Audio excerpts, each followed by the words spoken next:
acondicionado? ¿Quiere aire acondicionado? Este güey. Oh, forgot the button. You are listening to the Freelancer Codex, a podcast brought to you by the Shut Up and Respawn Network. Oh, yeah. Episode 169 of the Freelancer Codex podcast. Nice. Hey, it's me, it's Steve. I'm here with Mike. Mike with his customary Dunder Mifflin mug. That's a nice mug. I like Dunder Mifflin. I like the show The Office. Like, is it like one of your top shows? Like one of your favorite shows ever? Oh yeah, for sure. Is it really like that's your favorite? I could watch any episode anytime, any day of the week. Are you one of those people that except for Scott's Tots? That one gets rough. That one's rough, man. Like Scott's Tots is rough. So my oldest son cannot handle like embarrassing situations in any media. He like covers his head, like hides his head, just can't do it. Like I imagine he would not be able to make it through that episode just because of how you should actually have him watch that and then film him watching that. I should do that.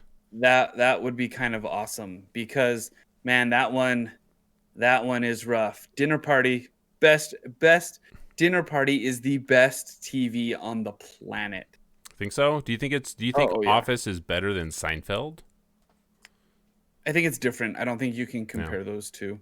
Well, then we won't compare those two. Are you one of those people that just has TV on in the background? Because I hear a lot of people that are like, oh, I just had it on in the background. I just had it on as noise. No, this is kind of funny. My wife will put stuff on as noise to go to sleep by. I am very deliberate in what I watch, and like to the point where it takes me so long, and I'm scrolling through like page after page of Netflix stuff or Amazon Prime stuff to find something to watch, because I don't just want to watch junk. Anything. Like, you don't want to watch just to watch. Yeah. And I really try hard not to watch the same stuff. Now, and this is going to sound funny because we're talking about The Office, but I try not to watch stuff over and over and over again because I want to like get something new and see new things and check out new stuff. But when I can't find something, I'm like, yeah, I have to do The Office again. And sometimes you just get to the point where you're like, I'm going to do a complete rewatch, like of everything. And you start at the beginning and you go all the way through until Will Ferrell gets on. And then you're like, I think I'm good. Oh, that's like 12 seasons in by the time he gets there. It gets, yeah. Yeah, I never got that far. I got to about season 5. Did you got to season 5? How come you stopped?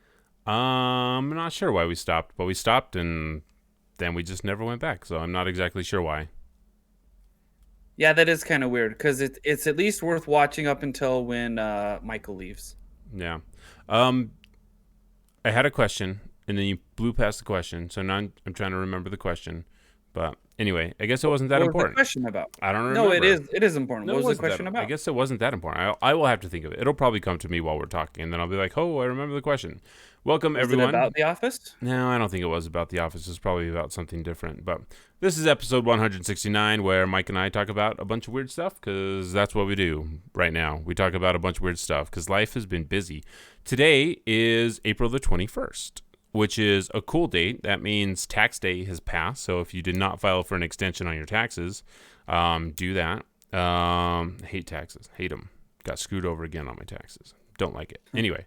Didn't you do them? I did do them, but this is something that still following us from the last time we had a professional. I use air quotes. I shouldn't talk bad about this professional.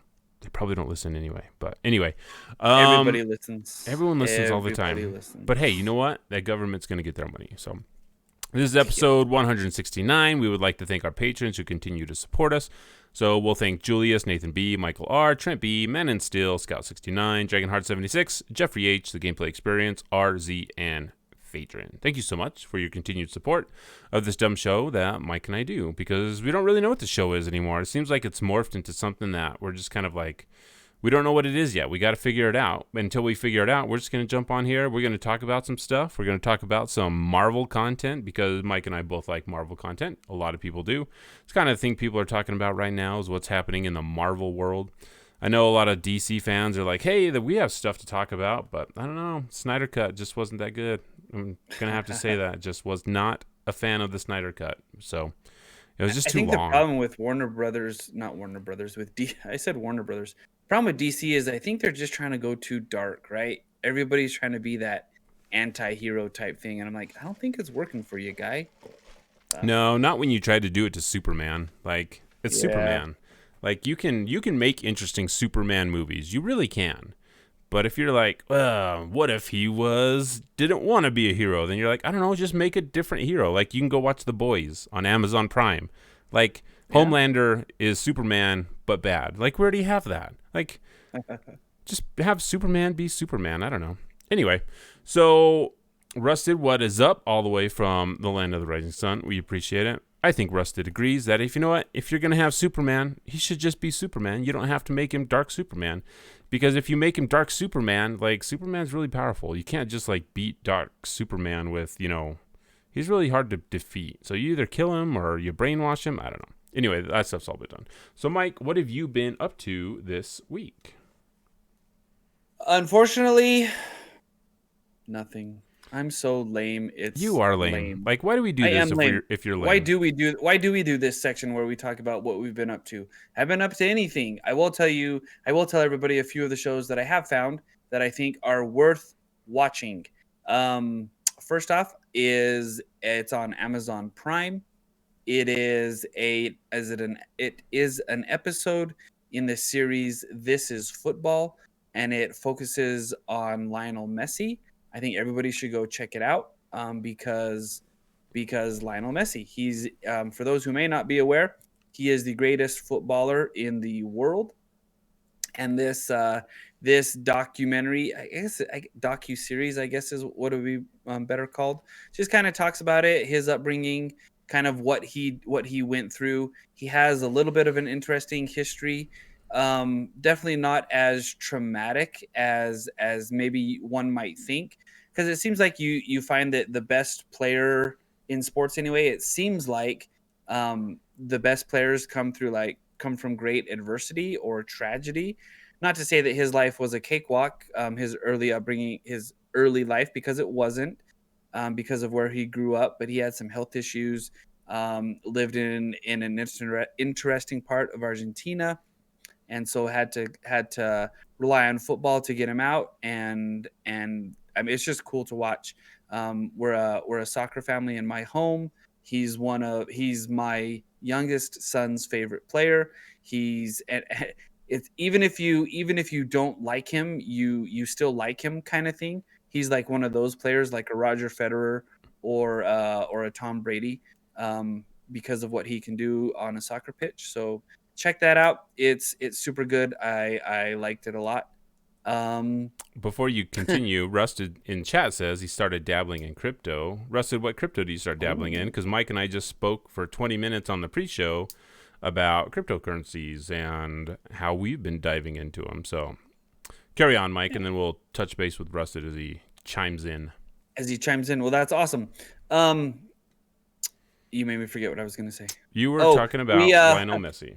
So then we also I might like be put in a corner because of this, but the Pirates of the Caribbean. What did you just say? I don't remember because I say it one way, but then it's different. Anyway, it's Caribbean. Yeah, the Pirates of the Caribbean. Caribbean. That's what I said. Okay. I very much. That wasn't even Spanish. It was like weird. Okay. Yeah. So those movies have great potential, and I say it that way because many of those movies are garbage. Did you just anthem potential me? Do what? Did you just anthem potential me? Every time I hear the word potential, I'm like, someone's talking about Anthem again. So the first Pirates movie, The Black Pearl. It's a really good movie. Perfect movie. Not perfect, but it's good. Well, for what it is, it's perfect. It can't get better than what it is, right? Correct. It couldn't get better. It's fun. It's light. It doesn't take itself too seriously, but takes itself seriously enough to where you feel some kind of some stakes. You feel some tension. it's good. It's got great reveals. The cast does a great job. Johnny Depp is excellent as Captain Jack Sparrow. I'll even give you Orlando Bloom is doing a great not Legolas. So it's really good. And then the other movies, if you took the good parts out of them, you'd have another really good movie. But unfortunately, I watched At World's End last night because it kind of opens on a really dark tone that I kind of like. Speaking of DC and not doing dark tones well, but pirates can do dark tones. I really like its beginning, and if you don't remember its beginning, you see a line of peasants, a line of people kind of walking to the gallows in a slow trudge, and it's very dark and it's very morbid, and people are getting hung, and there's a proclamation being read that rights are being taken away, and then they start to sing a song, and it's creepy and eerie, and then you cut to like the title card. Like, it's a really good beginning for me, and it's really gripping, and I really, really like it. And then the movie starts to play out, and you're like, okay, this joke didn't really land. Oh, that was pretty foreseeable. Oh, that part is actually really cool. I like that part, right? So it's actually not a terrible movie. It's bad. Yeah. It's bad, but it's not terrible. But if you were to take the really good story beats from Dead Man's Chest to At World's End, and then you kind of think you kind of need to skip Steve, what's the one? What's Upside the one Down? after? Upside Down World. Pirates of the Upside Down. Pirates. Dead Man's Curse. Dead Men Tell No Tales is the last one. Let's see. What's that one in the middle? Pirates of the Caribbean on Stranger Tides? Stranger Tides, yeah. Stranger Tides. Holy crap, there's been 5 movies? There are 5 movies. I think Blackbeard in Stranger Tides is a great villain. I love the way that he's acted by Ian McShane. It's great. Like, when I picture Blackbeard, that's who I picture, right? He does a great job. But then there's stuff in there that you're like, okay, give me a break. Mermaid and Finnick Greybeard. What's his name? Finnick O'Dare? I don't know. Yeah. Anyway, I think the first movie's great. They should have taken the last movies and created one good movie out of it, because there's some really good stuff in there. I really like the series. It's fun. It's light. I like pirates. End of rant. I think it's okay to like bad movies. We make fun of a lot of bad movies. Like, I think the Fast series I think they're bad movies, but that's okay. They're not supposed to be like good movies. They're popcorn movies, right? It's okay to like bad movies. One of my favorite movies that I recognize is bad is Pacific Rim. Like, it's not a good movie. Like, it has some serious issues. The acting is terrible. Accents are bad. But I really enjoy that movie. I know it's bad. Doesn't mean I can't not like it, because I kind of love that movie because it's bad. It's either the most awesome dumb movie or the most dumb awesome movie. All those things could be true. So Rusted was saying that he got some Doge, and then I guess the crypto laws in Japan are a little bit different, and he doesn't have access to it yet. So Binance is a very difficult thing for me, because Binance, so I'll jump into a couple things that I've been doing, because mostly I have been working like crazy, and work has been busy. It has been, which is good. It's kind of picking up slowly, but it's also been very stressful. So I've been spending a lot of time doing that, but I've also been diving into the crypto world. Mike and I talked a lot about this to our patrons in the pre-show. SafeMoon is kind of the thing that everyone's talking about right now. It's at the speculation stage of where there were some massive gains, and people are like, is this just going to be a rug pull? Are the creators just going to like sell off and leave everyone holding the bag? There's a lot of people going around with that. So there's a lot of, they call it fear, uncertainty, and doubt. So a lot of that's going around. So I've been dipping my toe into buying in different coins and seeing what works. And you know what? With a little bit of investment, if you can get some gains and you kind of just start playing the game and figuring out where to invest, how to invest, maybe you can make a little bit of money.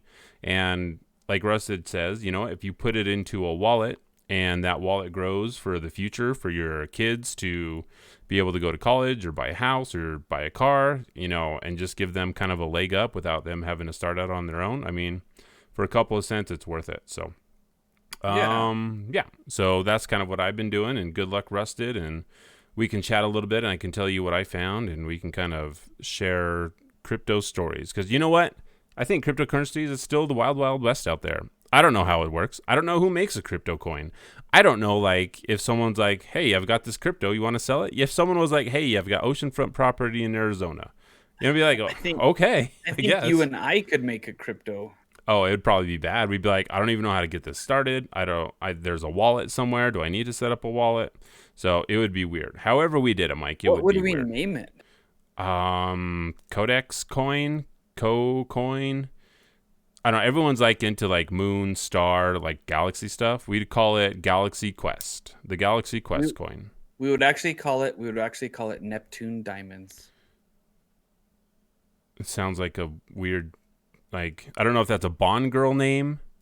It does kind of sound like of an exotic dancer, huh? Yeah, not like Pussy Galore. Because that was okay. Yeah, we just lost our family friendly rating. We apologize. That is the name of a character in a classic James Bond film. I will have you know. Yeah, I think there was even a song named after her. So anyway, hey, should we just talk about Falcon and the Winter Soldier? Should we just jump into that, or do you got news? We could, because that's kind of what we've been talking about. There's a few news articles that I've been following, again in the vein of VR. Oculus is making it easier Oculus is making it easier on the Oculus Quest to stream their Rift games to the device. They're taking away some of the steps in between, which actually kind of bugs me because I paid for something that helps me to do that. I bought an app called Virtual Desktop that helps me stream some Rift games to my headset wirelessly. But it turns out that that's going to be an update where it's going to be done natively with a few simple tricks and some code and things. That's cool. So that's happening. I hope I can get my money back, but I doubt it. But that's coming to the world of VR. Mist is hard. Like, I thought I was intelligent, and Steve, you and I have had these conversations before. Like, I'm not smart. Correct. If I give off that illusion, then I fooled you, haha. But man, Mist is hard, and it's find a puzzle, find the answer, take off the headset, write it down because you're going to need it later. Because I can't remember what I had for dinner, and so Mist is hard. It's a cool world though, and it's fun to be in there for a while. Beat Saber is always Beat Saber. That's my jam every now and then when I need to blow off some steam, get home from work, a couple songs. I wish there was an easier way to get more music on there that didn't cost me $1.50 every time I wanted a song. But I get it. Like, I understand it. I wish it were easier. But yeah, Beat Saber can last, man. That's a go-to. You're going to have to keep vamping real quick while I answer this work email. Okay. Other than that, thanks for telling me that after I stopped. Tell me about your social media thing, because I didn't know you were doing this. I didn't. I thought I had told everybody, but talking with a coworker at work, because that's where you have coworkers is at work. You don't have coworkers at home. Yeah. But we were kind of talking about the climate in our schools, in our nation, and just the general kind of feeling of hate that can accompany so many things that aren't meant to be hateful, and the way that innocent words can be spun, and the way that people can be downright evil and vile. Like, man, that computer screen like makes people feel superhero, doesn't it? So everyone knows that I am not like this isn't a huge reveal. I am not very active on social media anyway. I did have a Twitter account under a few different names. I've probably have sent maybe 30 tweets total in my life, which may even be an exaggeration. But I am off Twitter. The only social media account that I currently use, I guess there's two. I do use Discord. I actually am in there and I read a lot of stuff. I I just am maybe not quick enough to answer. But I am on the Discord. I like reading what everybody's up to and seeing kind of the just kind of the general theme of what everybody's talking about. And then I do have a Facebook account because when you were young you got Facebook, and now you're old and have Facebook because you want to still talk to people. You still want to not talk to people that you don't talk to in high school or haven't talked to from high school. Yeah, I So gotcha. so there's that. But yeah, I'm very much off social media. It's not something that I am constantly checking, which is good. I am, however, constantly checking prices of Bitcoin and SafeMoon and some of the other things that I have. So I guess I've just traded it for a different kind of tether to my device.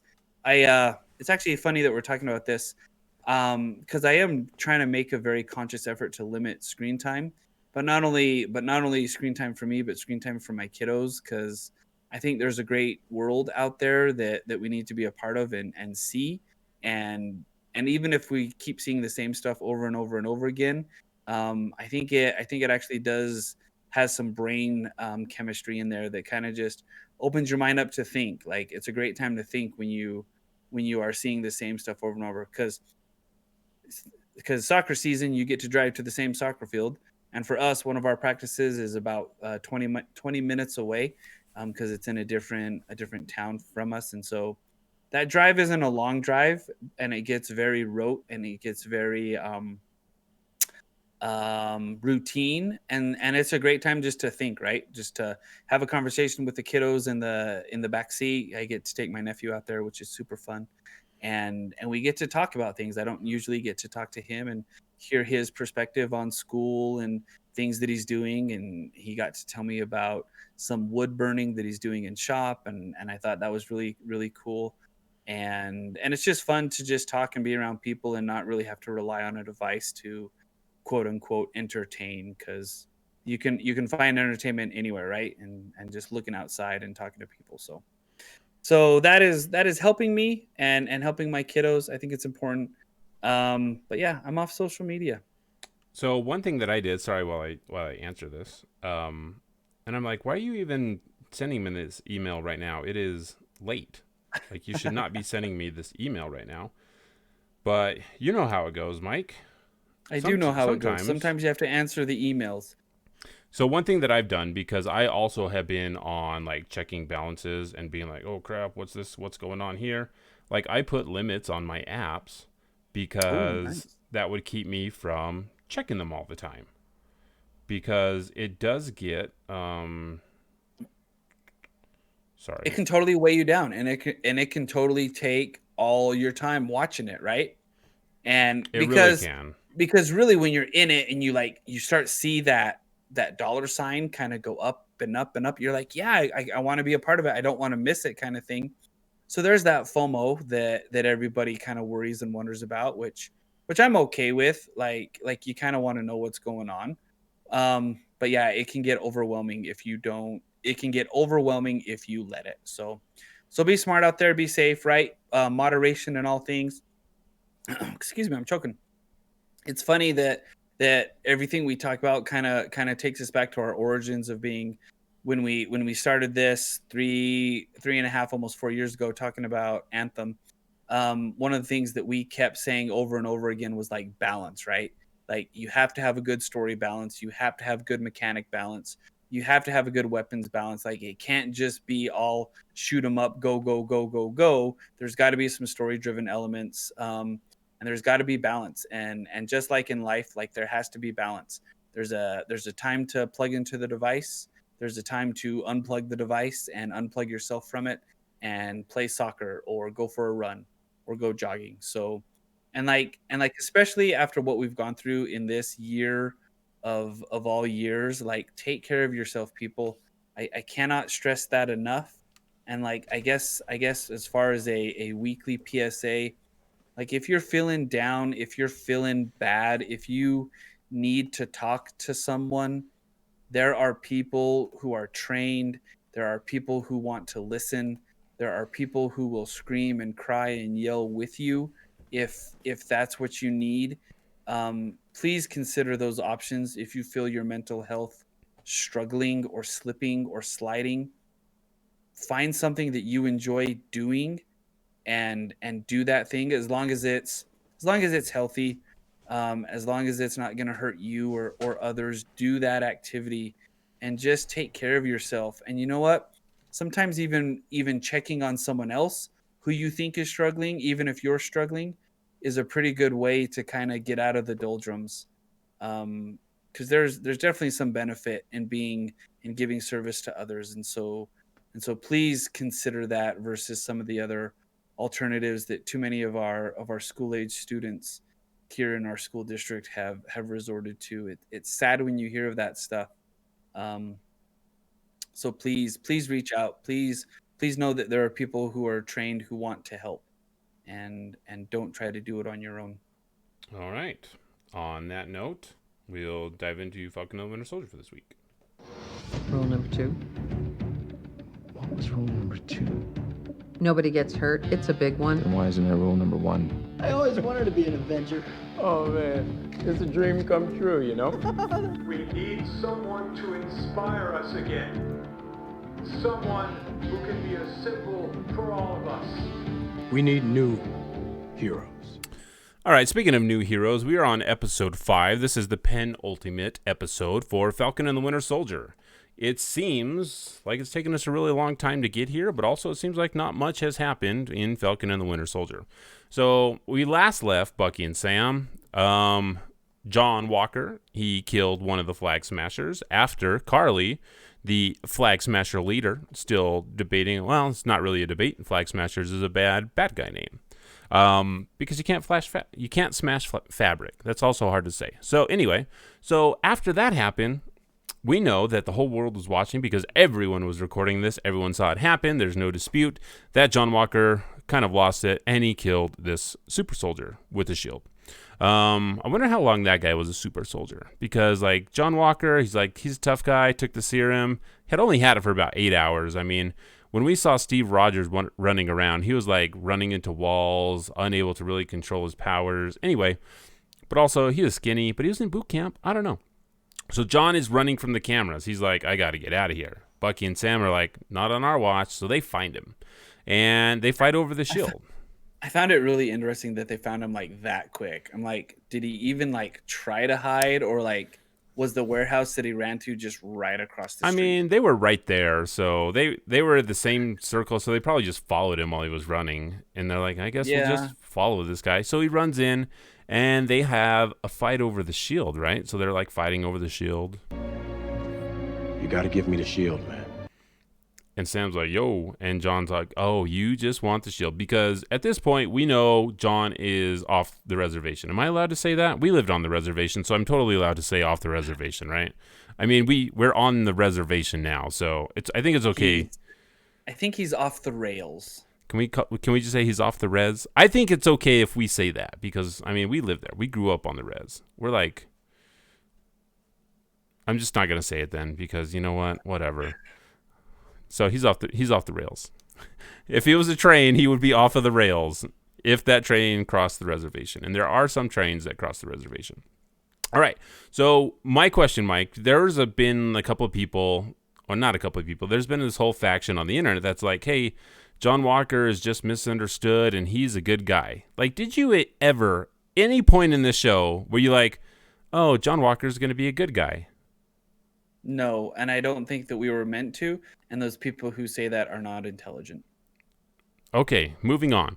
So John, he just kind of wants everyone to believe that Nico killed Lamar and not Carly, because if Nico killed Lamar and John killed Lamar, he got his revenge. He ended the threat. But everyone that was John there did.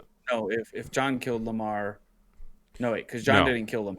You said it backwards. But I know what you're saying. No, so this is what I said. This was an interesting point though for me. Like, Like what are you gaining by saying, yeah, I totally took out the guy that killed your son? I'm not sure. But this is what he's like trying to explain. Like he's telling himself this lie early so that he can like believe it himself. He's like, if this is the narrative, then yeah, because you're right. Like it doesn't matter. Like Carly's still out there. There's still 6 other super soldiers out there. So like killing one, I don't know like what. Maybe it brings solace to someone, but we'll get that later when John goes and visits the family. But in this fight, so the 3 start fighting. Sam, the only person that is not altered. Bucky should be dominating this fight. He has been a super soldier for years.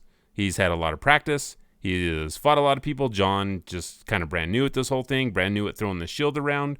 I don't know how easy it is to throw a giant frisbee and catch it on your arm. I would imagine that it's not. Sometimes you can't even catch a normal frisbee with your hands. But Bucky should be dominating, but he's not. So he gets knocked out. John gets on top of Sam. He clips Sam's wings, just rips them in half. They're obviously not made out of vibranium, probably aluminum. It's got to be light. Carbon fiber. We learned that in Civil War. But he also took bullets, and bullets would go right through carbon fiber. Do not question the all of it, any of it. Okay, so Sam loses his wings. So Sam, so far in this series, has lost Red Wing, has lost his wings, has lost the shield, and has also lost his friend Steve. So Bucky and Sam go all Thanos, remove the shield from John Walker. It was to me, it was like, oh, look, this could have been like Iron Man and I almost said Chris Pine, but it's not Chris Pine. It's also not Chris Hemsworth. Chris Pratt. So Chris Pratt punches Thanos, whatever. So they do a cool combo attack also on John. Bucky picks him up by the legs after he broke his arm, swings him like a bat. Sam jumps in the air with a shield. Nice little combo, good little synergy there going with Winter Soldier and Falcon, I thought. Pretty cool move. Probably the most exciting thing that happened this entire episode, action-wise. There's a lot of other cool things that happen, though. So Sam tries, after Bucky picks up the shield, he drops it in front of Sam, kind of like, will you not lose this again? Like, can you just hold on to this thing? It's very Obi-Wan, like, catching Anakin's lightsaber and be like, will you stop losing this super important thing? Sam picks up the shield and started to wipe the blood off of it. So there's still fresh blood from Nico. And Sam picks up the shield and he, like, frantically starts wiping it away. And to me, this kind of stood out as, like, Sam does believe in what the shield stands for in his own way.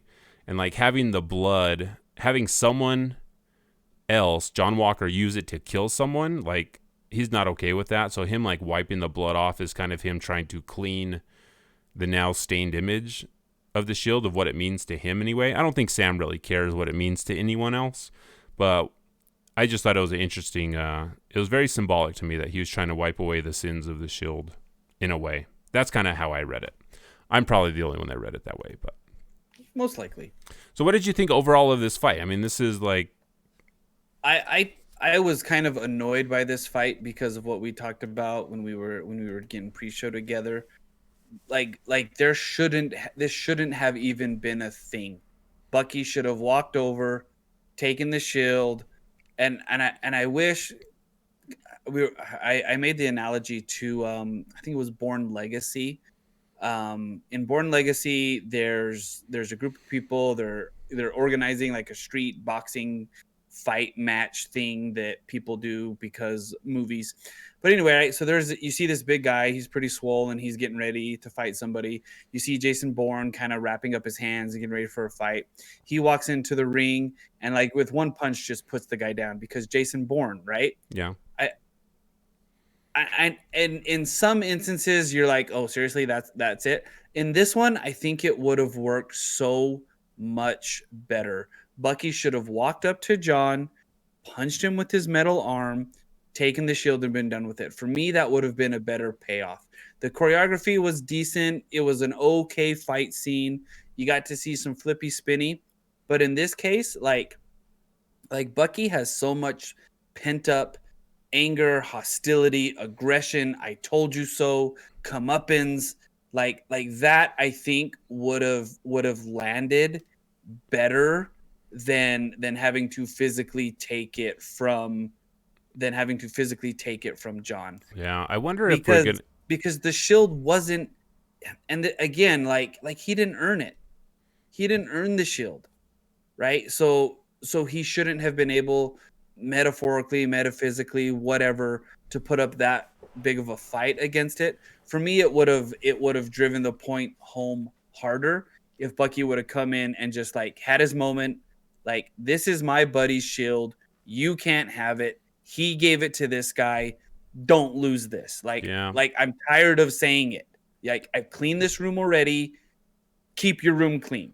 And right? I wonder if we're gonna get that interaction in the last episode, because I think that's kind of they're setting up a couple fights, and I think because you're right, like Bucky has fought multiple super soldiers in the past. He was like one of the first for Hydra, and he was like, okay, I've got to stop all these guys while they were doing tests on the new batch that Zemo killed in Civil War. So he's been there, kind of done that. So I don't know. I think like he's been a super soldier longer than Steve has been. No. Yeah, he has. No. Because he was in service when Steve was on ice. I guess if you think of it that way, but if you just go like time spent, like, because time. Anyway, you're right and you're wrong, because you're both wrong and right. So I think you just derailed me. Oh, so, and I think a fight like this, like the Falcon, we talk about D&D like archetypes, and like Falcon would be more of a ranger, so he needs to be at range, and getting like up close and personal with Bucky and John, who are fighters, like it just doesn't work. Like the wings do not work in a one-on-one fight. Like Sam doesn't have his guns, and in a confined space where you kind of have to bend the laws of physics. You're like, okay, I can understand you trying to fly around there. Like, I get it, because these are your powers, but I don't know if you'd fit in here. So one of the things that when they first walk into this warehouse, there's a forklift there. I wanted so bad for someone to lift a forklift and just throw a forklift at somebody. Like, I thought they were setting it up like, we're going to throw forklifts at each other. That would have been cool. I wanted to see that. But also, as Sam gets his wings clipped, they beat John, and they kind of walk away. I think Sam might be like, okay, I'm leaving the wings behind. I don't know if this is the last time we see wings. It might be, but... well, and it's not even the last time in this episode, right? Because, and we'll get to it later, because Hernandez... Torres. What's his name? Torres ends up with him, right?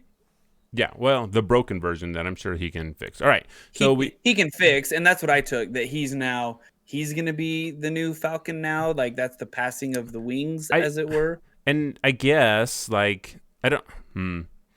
If they do pass the wings on to Torres from that little interaction, I would rather have more.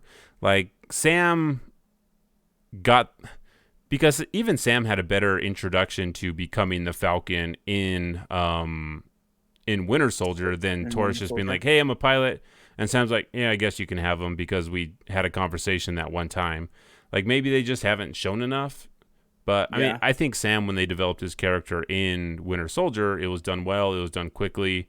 And it had enough punch to be like, okay, yeah, we can see Sam helping out Steve because they were both soldiers.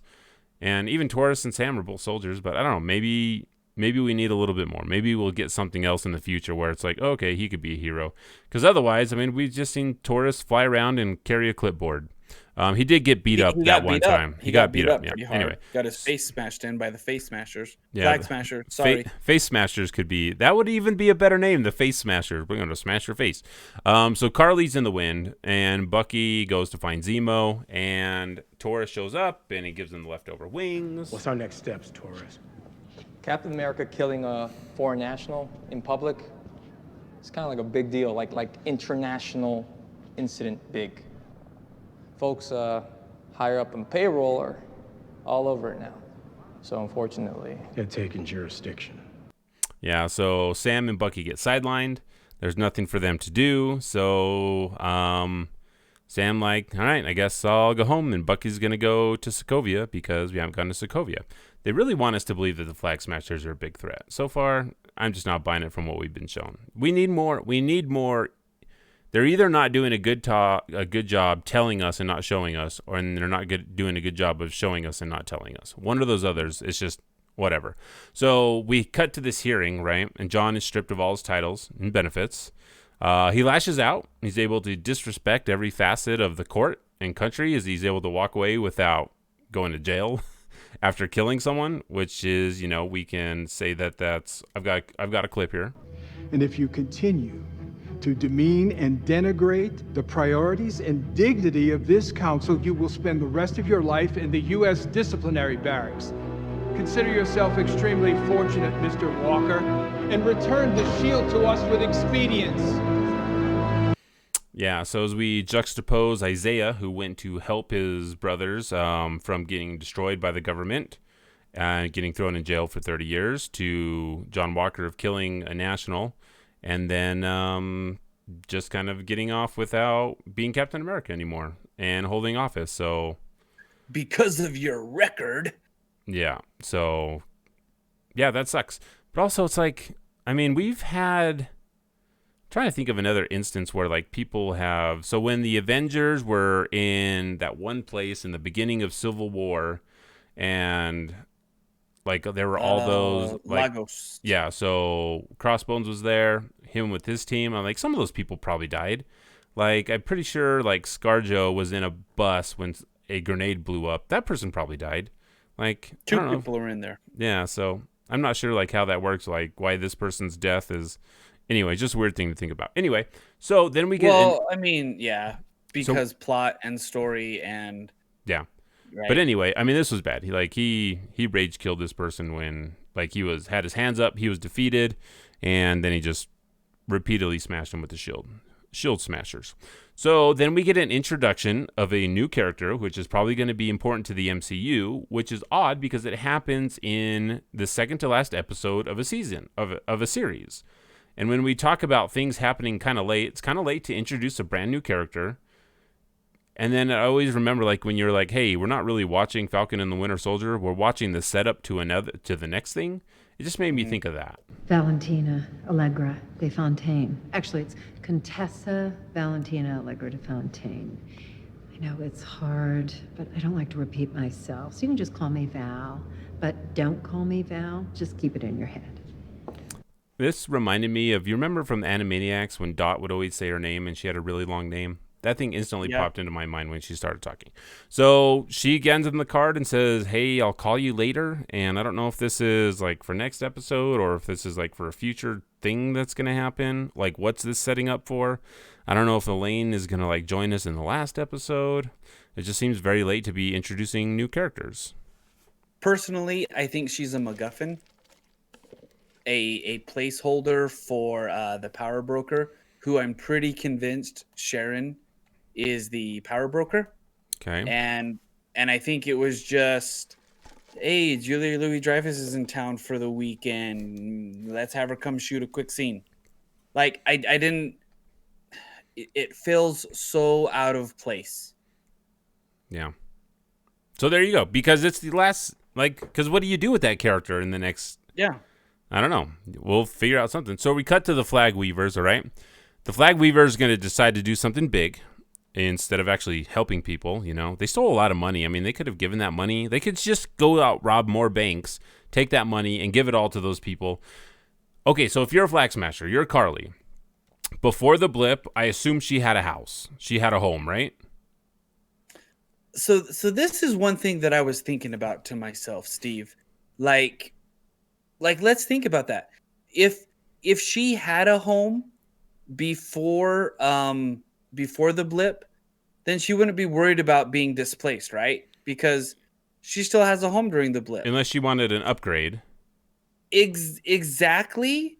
And then you're like, but we talked about this last time. Like for those people who survived the blip, that 5 years was real. Like things that happened were real. People were gone. Lives moved on. Maybe you did buy a new home.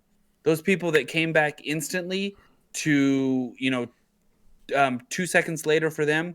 And if we believe what Homecoming teaches us, came back into the exact moment in which they left. We're hand wavy that because, Because you really can't, right? But no, they come back we won't anyway. think about that. Yeah.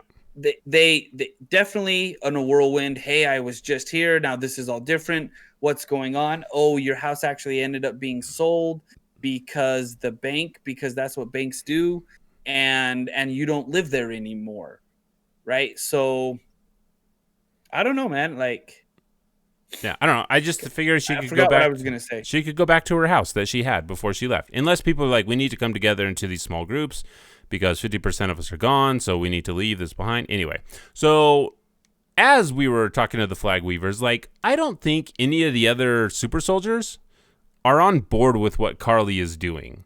None of them have any emotion. There's zero facial expression. None of them are like, all right, yeah, let's do this. They all just kind of like follow her. Like, okay, I guess we'll do this now. Like, none of them seem like they're on board with the plan of killing people, except for Carly. Yeah. I don't know, like, why they're going along with it. Like, why not just be like, hey, this isn't what we signed up for? But she's like, no, we're doing it. And then they go do it. So it's really weird. And again, they just have no, yeah, okay, I guess, yeah, we're killing people now. Like, yeah, they don't even have cool nicknames. Like, get a nickname. All right, so we cut to Sokovia. Because it's too hard to give them backstory, maybe, or they don't have enough time to give them backstory. I mean, we've had 6 episodes, so let's go ahead and we're going to cut to Sokovia. So Zemo's just kind of hanging out at this statue waiting for Bucky. I imagine, like, he, like, slept there for a couple nights. He's like, he's going to show up sometime, so I can't leave the statue because if I miss him, like, I just have to be here at this statue. No one else is there. Bucky shows up with a gun. Zemo's like, I decided I'm not going to kill you, which is kind of weird. And then, like, Bucky pulls out a gun and, like, Zemo gets, like, really scared. And I'm like, why are you scared if you decided that you weren't going to kill him? It's very weird. And then Bucky hands him over to the Wakandan. So Bucky, I was noticing, like, as he was doing his weapon manipulation, because that's the thing that we just kind of notice in shows. Bucky takes the safety off of his gun. Then he cocks the hammer back, which isn't really necessary with his weapon because it's probably double action. So he probably doesn't have to cock back the hammer unless he's just like trying to make a point. But also Bucky would probably already have the safety off when it leaves his holster. He's probably not holding it down at the ready with the safety on. That's just not what an assassin would do. And also his finger placement is really, really bad. Like, he's doing that whole wrap my entire finger around the trigger, and that's just not like how you accurately shoot a gun. You'd be like pulling shots all over the place. Would do it. No, it's not. Would not do it that way. So Bucky shoots, clicks, and and Zemo's like, oh, you didn't kill me. And then Bucky, like, drops a handful of bullets, and it's like dropping it to show you, like, hey, look, the gun was empty. But it's like, but you pulled the trigger and nothing happened, so I know that the gun was empty. So why do you have to show me the bullets? Plus, why'd you bring that many bullets if you just needed one? Wouldn't you just, like, here's the bullet I could have killed you with, like, put it in his pocket and leave? I don't know. This is a very weird scene. Why'd you unload the bullets from the magazine into your hand? Like, just drop the magazine. Like, yeah, I don't know. It's a very weird thing to show, like, I chose not to kill you, or I'm not your weapon, or it was a different way of showing it. Plus, he used regular Full Metal Jacket ammo, and he would have used hollow points. So anyway, the Wakandans show up, and Bucky's like, hey, you know, it would be prudent to make yourself scarce in Wakanda for the time being, White Wolf. Fair enough.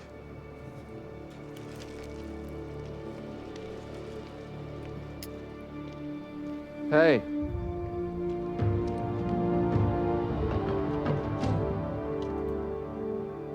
I may have another favor to ask of you. I wonder what it's going to be. So you remember how when Bucky ended up capturing the guy that killed the Wakandans king, even though, like, they thought it was him, and he, like, cleared his name? Yeah. Remember how that happened? Uh-huh. And remember then how the people were like, hey, don't come back to Wakanda? Who doesn't come back to Wakanda? Well, like they tell Bucky, like, they say, make yourself scarce, don't come back. Well, I think they said, why are they telling him not to come back? Well, because he broke Zemo out of prison. But then gave them to him. Yeah, because Zemo wasn't even in a Wakandan prison. No. So now the Wakandans can exact their revenge on Zemo for him killing their king. No, they're just going to go put him in the raft. Well, and that was interesting that they said that they were taking him to the raft, because I would think that no one's ever broken into the raft in Wakanda. Well, yeah, I would think they'd want to keep him in Wakanda. I think they're just being like, hey, maybe you should just wait till things cool down, because we don't know who's in power over there. Oh, it's sad. Makes me sad. It's supposed to be T'Challa, you know. Oh. But it is. I mean, it's not, but it is, right? So I'm sad. Let's get out of the sadness and go over to Baltimore and talk about something that's absolutely not sad. So Sam goes to talk to Isaiah. He meets Eli, who's hooping it up in the street. And Sam goes because he wants to understand. This is actually a long clip. Is that what I think it is? No. Leave it covered. Those stars and stripes don't mean nothing good to me. I need to understand. So as Mike and I approach this as two Hispanic kids talking about the what's a good way to say it? The how did Zemo say it in the African American experience? That's just we don't have a lot of context, so we're going to talk about things, and we don't mean to offend anyone, because that's not what we ever do. So Sam says something that I think we could all do better at. He says, "I want to understand." And this is something I think that we talk about a lot, Mike, is that a lot of times when we talk or we are trying to get our point across, we are not speaking to people to try to understand them. We're either trying to get them to feel how we feel, or we're trying to tell them why they're wrong, right? Because our experience is our experience, and like we don't talk to each other to listen. We try to just respond. And I think we would all do the world would be a better place if we all just try to understand the other person. If we put ourselves in their shoes, if we listened, if we, really try to understand where they're coming from instead of just attacking them for having a different belief. That's what I think.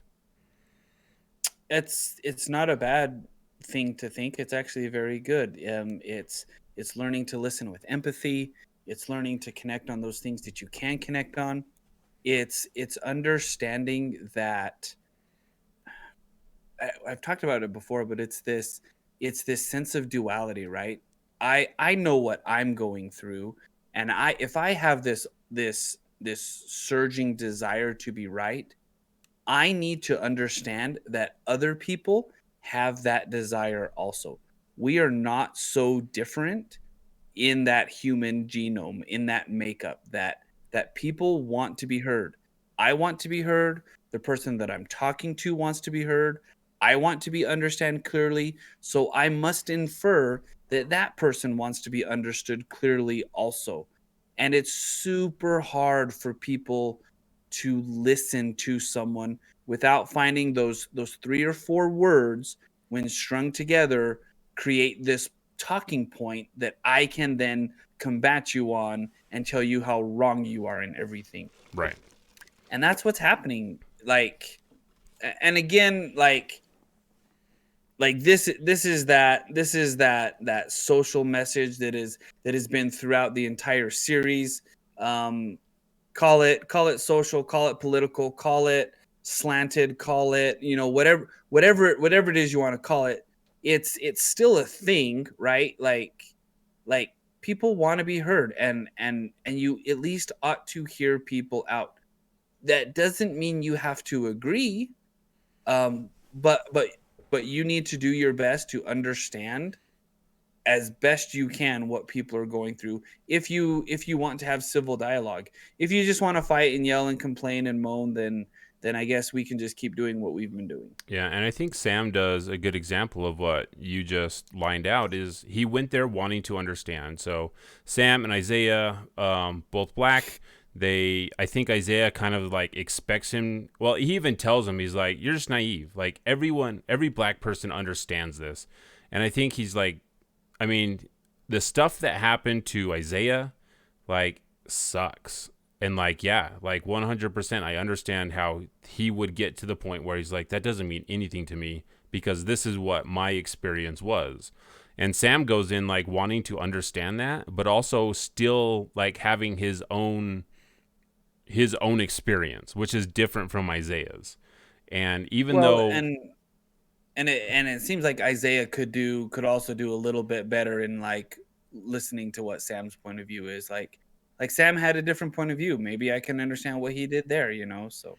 yeah, but also, you and I have talked a lot about older generations and the things that they cling on to and things that they seem to just be unwilling to let go of. And this is one of those things that, and like he went through some terrible stuff that was unjust, and the things that, the government did to him and all the tests, like that sucked. Oh, speaking of, we'll just kind of let Isaiah say it in his own words. You wanted to know what went wrong?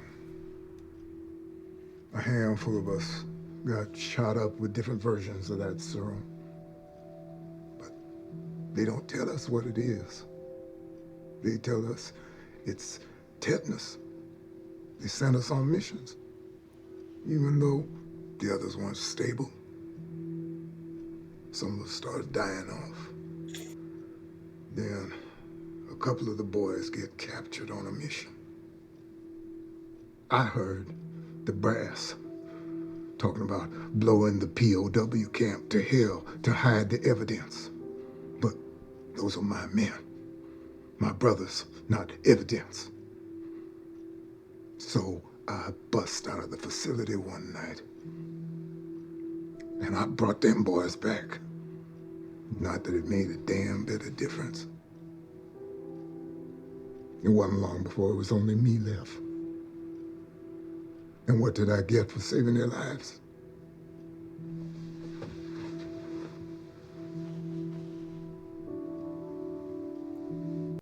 Yeah, so it's a tragic story, and you can see why Isaiah feels the way he does.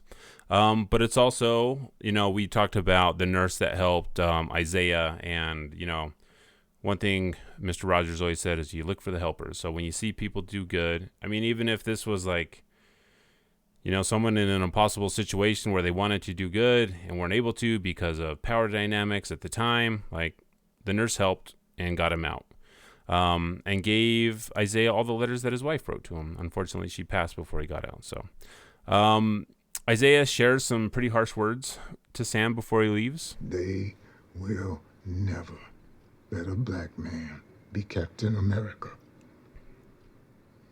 And even if they did, no self-respecting black man would ever want to be. So Sam leaves with a lot of things to think about. And he takes the shield with him, and he heads home. So as we get back home, Sam starts to fix the boat by calling in a lot of favors from the community. We know that Sam and Sarah's parents were big pillars in that community, and they did a lot for a lot of people. We know that Sam's mom was always looking out for all the kids, making sure that they were fed. Stuff that Sarah's has taken on and trying to do for everyone else. So it calls in a lot of favors, and a lot of people come help to fix the boat. Bucky shows up, brings a present from the Wakandans, starts fixing the boat. I think this is probably one of my favorite scene from the whole series so far. Just it's a fix the boat montage, and I thought it was pretty cool. What did you think about the fix the boat montage, Mike? I enjoyed that montage. It was fun. It was. I mean, what am I trying to say? I really like Anthony Mackie and Sebastian Stan on screen together. I think they have great dynamic. It doesn't seem like they're trying.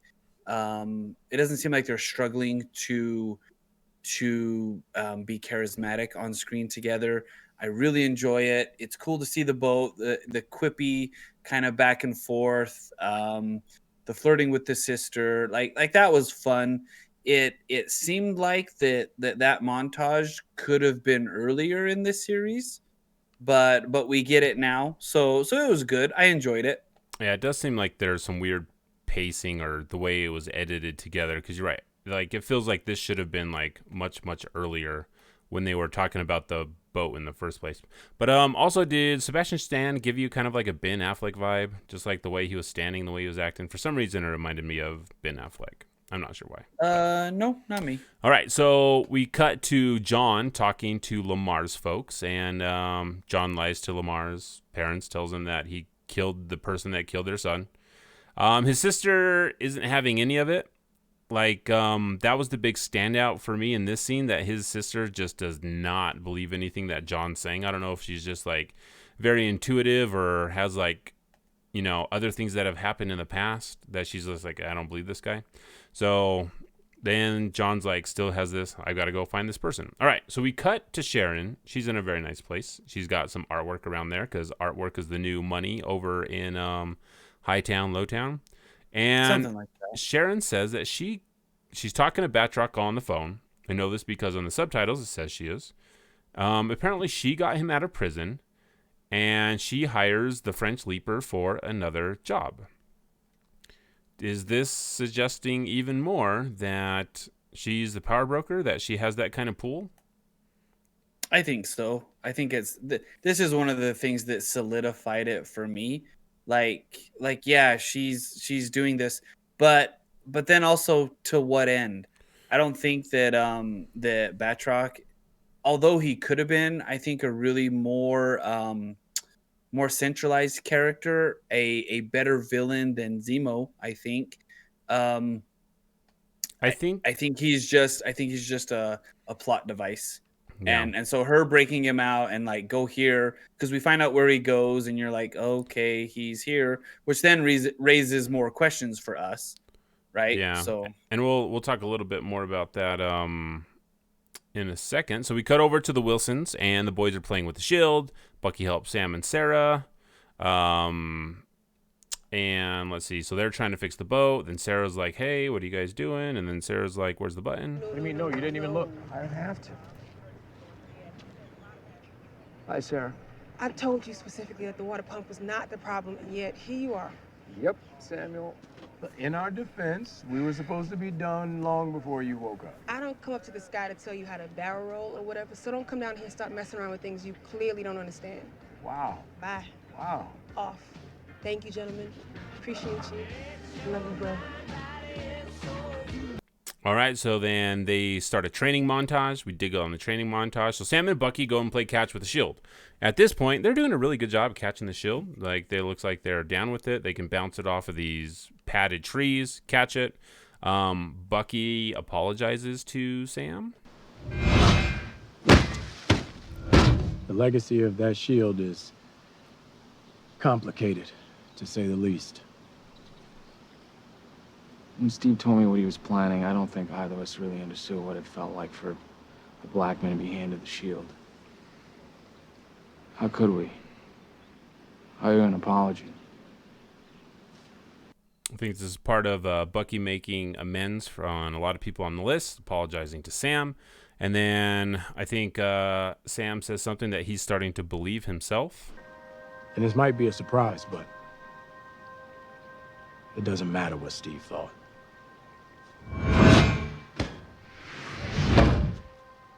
You got to stop looking to other people to tell you who you are. So one thing that Isaiah said to Sam was that they'll never let a black man be Captain America. And I think Sam is like finally realizing that people don't get to define who he is. Like, if he takes up the shield, then he is Captain America. Whether anyone agrees with him or not, to him personally, if he takes it up for the right reasons, then that's who he is, and no one gets to tell him one way or another. You can't let people define you, because most of the time people will define you by what you aren't, not by what you are. So yeah, double bird to deep, all those man. people. That was deep. Dude, that was straight out of Brandon Sanderson, all right? You want to talk about some Stormlight archives? I'll give you all the lowdown. That's my gospel. All right, so Bucky pieces out. He's like, yo, if you hear anything, just call me. I've got some stuff to do. Sam and Sarah decide. Do we see him again? No, we don't see him again this episode. This series. Oh, yeah, definitely. So he tells him, like, when you find Carly, give him a call. So he'll definitely be here. I mean, he has to be. Like, Sam can't take on Batroc, the Happy Smashers. He can't take them on alone, so Bucky's got to be there, plus John. So, all right, so Sam and Sarah decide not to sell the boat. So you really gonna let Isaiah Bradley get in your head? You gonna let him decide what you do next? Isaiah's been to hell and back. If I was in his shoes, I'd probably feel the exact same way. But what would be the point of all the pain and sacrifice if I wasn't willing to stand up and keep fighting? And that's going to be his thing. Steve was like, I can do this all day. Sam's thing is going to be like, we're going to stand back up and we're going to keep fighting because Sam gets knocked down a lot. All right. Sam gets ripped, goes through he does push-ups. He does some like handstand flips with the shield, starts running on the left side of the screen. I don't know if you noticed that. So he is now Captain America and he's now running on the left.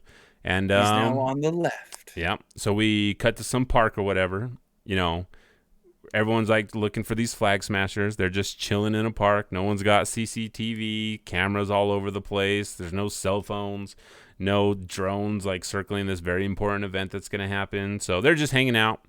And I wish I liked the flag smashers because they're just kind of like this joke to me of like villains in this series, which is really sad because I think like Sam and Bucky like deserve a better villain than what we got. Because otherwise, it's like, okay, whatever. So, Batroc meets up with the Flag Smashers, and he's got a lot of weapons.